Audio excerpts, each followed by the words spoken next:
Qulqulloonni maatii Waaqayyoo iddoowwan garaagaraa teessanii sagalee kana daawwattan nagaa araarri Waaqayyoo hunduma keessaniif haa baay'atu. Ani obboleessa keessan Haajii Daawit Hirphaa waldaa agarsiistuu mootummaa Waaqayyoo magaalaa Amboo kaampaasii Haacaaluu Hundeessaa fuulduratti argamturraan guyyaa har'aa kana beeksisa sagantaa adda tokko isinitti himuudhaaf argameen jira.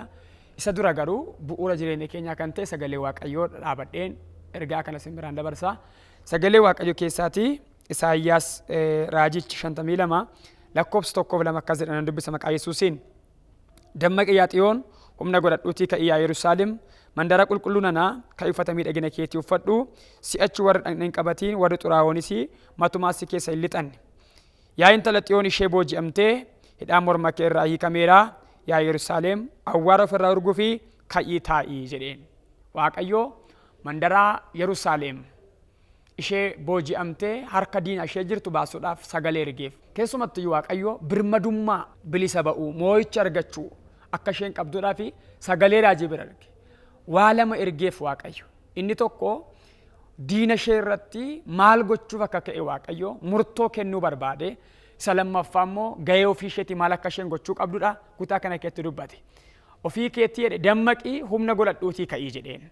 Awwaara kee ofirraa urguu fi uffata miidhagina keetii uffadhu jedheen. Gahee isheetti taasise. Lammaffaa immoo sichi kana booddee jedhe warri dhagna hin qabatiin si keessa lixani matumaa jedheen Waaqayyo.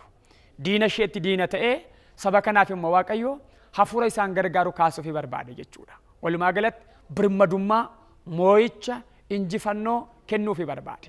Waaqayyo sagalee raajii ergeef dura. Sagalee raajii kana booddee garuu moo'icha akka argatu birmadummaan akka argatu akka isaan mo'atan itti hime jechuudha.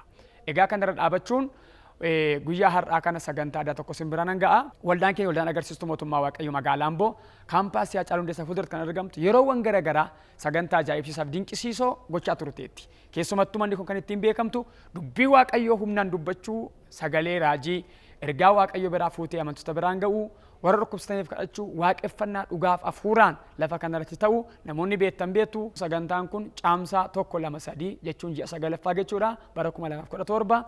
Hirmaattuu eebba kana akkasin taatan jaalala Waaqayyoo isin affeerra. Sagantaan kun jimaata guyyaa guutuu, qidaamee guyyaa guutuu, sanbata guyyaa guutuu jechuudha. Caamsaa 1-3 ji'a 9ffaa argamsi waldaa agarsiistuu mootummaa Waaqayyoo magaalaa Amboo kaampaasii Haacaaluu Hundeessaa fuulduratti kan argamtutti haa ta'u isiniin jenna daldaltootaaf, barattootaaf, hojjettootaaf, hojii dhabaaf nama kamii bira toon darbiin ergaa sagalee raajiin sagalee Waaqayyoo dubbachuun harkarra kaa'uun hin kadhatama. Hirmaattuu eebba kanaa ta'a isiniin jenna. Walumaa galatti garuu sagantaa kana adda wanti taasisu yeroo ammaa kun Waaqayyo waa lamaan akka nuyi eebbisu abdii guddaa qabna. Tokko ofii keenya jireenya keenyaaf bu'aa qabeessa kan ta'u nu dammaqsee nu kaasa Waaqayyo.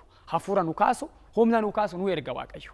Lammaffaan warra akka nuti kaaneedhaaf jireenya keenya irratti gudeesha guuran ba'aa ta'an wal'aansoo ka'an haala yeroo qilleensaan dinagdeen dhukkubaan chaalenjiiwwan karaa garaagaraatiin Waaqayyo irratti moo'icha nuu kenna.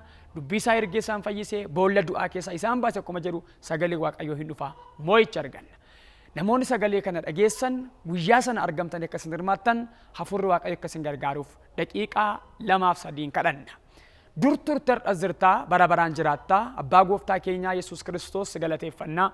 Waaqaaf lafa irratti galanni guddaan siif haa ta'u. Ati Waaqayyo abboota keenyaati dinqii milikitaan isaa walakkaatti hojii guddaa hojjechaa kan turte bara keenya sar'a yoo jira jirtaati. Hundumaa gararraa aangoon kee jabinni kee biyya lafaa guutummaan iyyuu beeka.